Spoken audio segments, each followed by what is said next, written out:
அப்படின்னா திருப்பாதிரி புலியூர். அது எங்க இருக்கு அப்படின்னா தென்னார்காடு மாவட்டத்தில் அது இருந்தது. இது முற்காலத்தில் என்ன சொல்லியிருந்தாங்க அப்படின்னா பாடலிபுரம் அப்படின்னு சொல்றாங்க. இங்கதான் பழங்காலத்து சமண மடமும் சமண கோயிலும் இங்கதான் இருந்தது. இங்கதான் தர்மசேனர் அப்படின்றவர் கல்வி கற்றார். அவர் மணி மந்திரம் ஔஷதம் இதை தவிர்த்து மந்திரம் யந்திரம் தந்திரங்கள் ஆகிய அனைத்துமே அவர் கற்றார். யார் அப்படின்னா தர்மசேனர். அவர் தான் அந்த சமண மடத்துல அனைத்தையும் கற்றார். பிற்காலத்துல என்ன ஆச்சுன்னா அந்த தர்மசேனரே அந்த மடத்துல தலைவராயிட்டார்.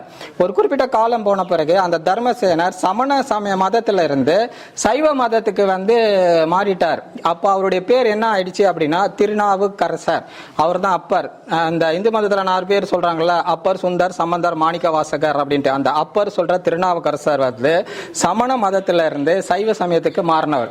அப்ப அவர் மாறும்போது என்ன ஆயிடுச்சு அப்படின்னா முதலாம் மகேந்திரவர்மன் அவரும் என்ன பண்றாரு, சமண மதத்துல இருந்து சைவ மதத்துக்கு அவரும் மாறிட்டார். சோ இவங்க 2 பேருமே ஒரு மதத்துல இருந்து மதம் மாறினவங்க. அதாவது சமண மதத்துல இருந்து சைவ மதத்துக்கு மதம் மாறினவங்க. இப்போ முதலாம் மகேந்திரவர்மன் கட்டின குடைவரை கோயில்கள் பெரும்பாலும் பாதியில நின்றதுக்கும் அதே மாதிரி அதுல கருவறையில கோயில்கள் இல்லாம இருக்கிறதுக்கு என்ன காரணம் அப்படின்னா முதலாம் மகேந்திரவர்மன் அந்த குடைவரை கோயில் கட்டும் போது சமண மதத்துல அவர் இருந்தார். அப்ப பண்ணும்போது சமண மதத்தை சார்ந்த நிலையில தான் குடைவரை கோயில்கள் உருவாக்கப்பட்டது. அதுல இருக்கிற கருவறையில அத்தகைய சிற்பங்கள் தான் வைக்கப்பட்டது. அவர் சைவ சமயத்துக்கு மாறின பிறகு அந்த குடைவரை கோயில்களை அழிக்கிற வேலையில ஈடுபட்டாங்க.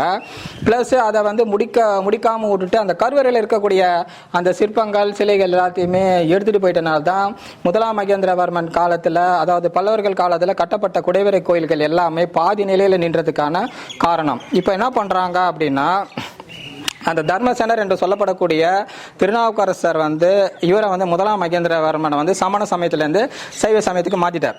இவர் என்ன பண்றாரு அப்படின்னா இவர் நம்ம தர்மசேனர் கல்வி கட்டுறாருல திருப்பாதிரி புலியூர், அந்த இடத்துல இருந்த சமண மடம் சமண கோயில் எல்லாத்தையுமே முற்றிலும் அழிக்கிறாங்க. அப்படி அழிக்கும் போது என்ன ஆகுது அப்படின்னா அதுல இருக்கிற கற்கள் எல்லாத்தையும் கொண்டு வராங்க. அப்படி எல்லாத்தையும் கொண்டு திருவதிகை அப்படின்ற ஒரு இடத்துல ஒரு சிவன் கோயில கட்டுறாங்க. திருநாவுக்கரசர் அவரை மதத்துல மாற்றின காரணத்தால திருநாவுக்கரசரை வளர்த்து கல்வி பயில வச்சு அவரை உயர்ந்த நிலைக்கு கொண்டு வந்த அந்த திருப்பாதிரி புலியூர்ல இருந்த சமண மடம் சமண கோயிலையும் அழிச்சு உருவாக்கப்பட்டதுதான் திருவதிகையில இருக்கக்கூடிய சிவன் கோயில்.